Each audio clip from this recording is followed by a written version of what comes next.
Motion tracking in computer graphics is the ability to follow objects in a footage so that you can add new objects to the scene and create a believable composition. There are a couple of tracking methods.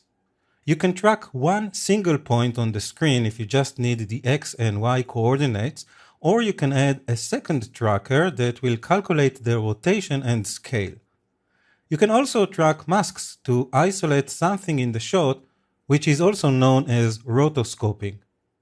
You can also extrapolate a synthetic 3D camera that matches the motion of a real camera in the scene.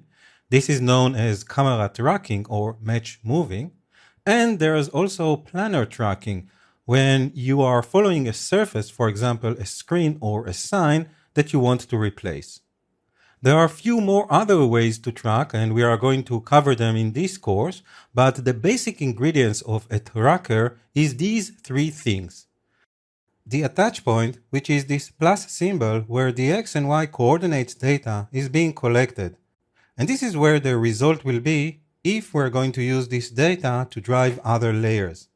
In After Effects terminology, it means that this is where the anchor point of the layer that will be attached to this tracker is going to be positioned, hence the name attach point.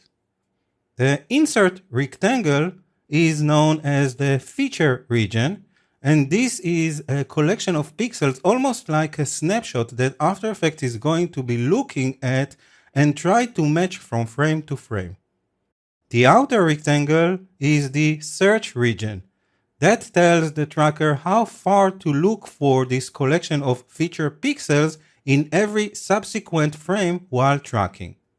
In general, when you are tracking something, you want to look for a distinct texture that has good contrast. For example, a nicely defined corner or an end of a stick or other point that has enough details so the tracker can recognize and follow it from frame to frame.